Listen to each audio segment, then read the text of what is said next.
introduction to Spike Lee, and that's pretty exciting. I'm Bob Zellner. Bob is here with his wife.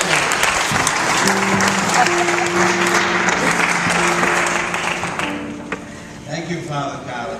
I must mention again that Linda Miller Zellner is here. Linda, would you raise your hand, please?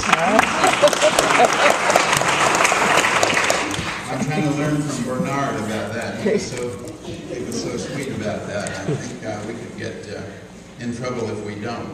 But I am Bob Zellner, and I was raised in L.A., Lower Alabama. My dad was a member of the Ku Klux Klan in Birmingham. My grandfather was a member of the Ku Klux Klan.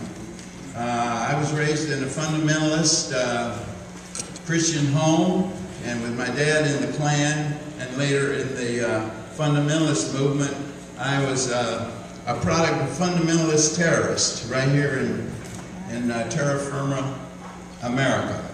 I tell people that I grew up in a police state. I was very lucky, though, that my father left the Ku Klux Klan. When my father left the Klan, and it was that vicious Klan in Birmingham, Alabama, probably the same Klan, the same Clavern that killed the 4 little girls that Spike Lee made such an eloquent movie about. I shudder to think that my grandfather and my uncles may have been involved in some of that terrorism that took lives. Alabama is a place of extremes. We have wonderful, incredible people in Alabama. George Wallace, Bull Connor, Al Lingo, who was a Klansman and was appointed by George Wallace to be head of the Alabama Highway Patrol. We also know that those names are not American history names. Those names are not American heroes, but it's Ralph Abernathy, it's Martin Luther King, it's Rosa Parks, it's E.D. Nixon, a humble railroad worker. My grandfather was a telegrapher and later a dispatcher on the G&M Railroad out of Birmingham. And I have fantasies that my grandfather and E.D. Nixon maybe served on the same trains, because sometimes you would find that civil rights workers used the trains as a way of communicating into the deep, dark South. So my grandfather, the Klansman, and E.D. Nixon, the father, really, of the movement here in Montgomery, may have served on the same trains here in Alabama and around the South. Anyway, it was unlikely that I would ever get to be a part of the civil rights movement, but luckily I went to my Methodist school here in Montgomery, Huntingdon College. And I was able to see what was happening in my state. I was a student. I wasn't even an enlisted person or a draftee in the movement when John Lewis came to this town on the Freedom Ride. I had organized a small group of students at Huntingdon College who were interested in the civil rights movement. 5 of us were given an assignment in a sociology course to study the race movement and write a paper about it. We told our professor we wanted to go meet Reverend Abernathy and Reverend King and Rosa Parks, who had made this movement here in Montgomery. And he said, "You can't do that, you'll be arrested." Now, we were sociology students, and our imagination was piqued by the idea that you could be arrested doing research for a paper. So we contacted Dr. King on neutral ground. We went to the federal court where he was being sued, and we talked to him in the hall, and we said, "We'd like to come. There's going to be a meeting at Reverend Abernathy's church, a nonviolent meeting, and we want to come there." He said, "Well, you can come, but you better be prepared to be arrested." And we said, "You mean we can be arrested? We're just working on a paper for school." He said, "Yes, you can be arrested." And we said, our professor said that. He said, "That's why he's so smart. He's a professor. He knows you can get arrested for that in Montgomery." We were young, though, and we said, "We think we have a right to do that." We came to this church, right here, to meet Dr. King and Rosa Parks and Juanita Abernathy and Reverend Ralph Abernathy. The church was surrounded at the end of the meeting, and Reverend King said to us, "They've sent word that the 5 of you students are going to be arrested." So I blurted out to Dr. King, "We need to escape." Now, Dr. King said, you remember that small workshop we had about being arrested? We had to be prepared to be arrested.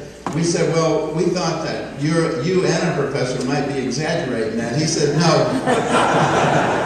He said the police in Alabama are not good about anything else, but they can arrest integrationists and black revolutionaries.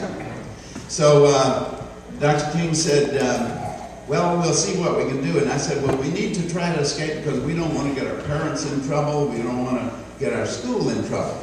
We knew that this was big stuff now. So he said, well, I tell you what, Reverend Abernathy and Mrs. Parks can go with you to the basement in this church. There's a back door, I think, still in the back, very back door. And Dr. King said, I'll go out the front with the big steps. And if the police and the press think that I'm coming out that way, they'll think you're right behind me. They'll come around that way. And at least Reverend Abernathy can open the door and you can run for it. Now, just before we did that, Mrs. Parks reached over and put her hand on my left elbow, and she said, Bob, I don't know why she thought I was the ringleader, but I think she might have figured that I had a little more fire in my belly than just studying for paper. But she said, Bob, if you see something wrong, eventually you have to do something about it. You have to take some action. And just at that moment, Reverend Abernathy opened the door, and the funniest thing you've ever seen is 5 little white boys running all out through the black communities, trying to get away from our own police. So I'm telling you not the eloquent stories of history. I'm trying to tell you what it was like being here in Montgomery in 1961 and having that legacy of struggle.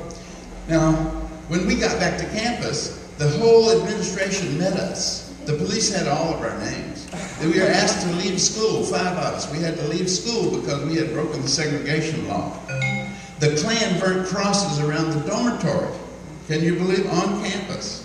We were called into the office of the Attorney General of the state of Alabama, McDonald Gallion, and he said, you have fallen under the communist influence. And I blurted out again, you mean this communist in Alabama? He said, no, but they come through here. I love this. And you know, we've just been to the museum, and I hope you saw Glenn Smiley and Clifford Durr and Virginia Durr and Aubrey Williams. Now, these were the communists that he gave us the names of. Said, these people are coming through here and you have fallen under their influence. Watch out for these people and report to me immediately if Virginia Durr or Clifford Durr gets in touch with you. And that same week we had an invitation to dinner at Clifford Durr's house. And I said, oh, well, here's the communists. Do we need to go talk to them?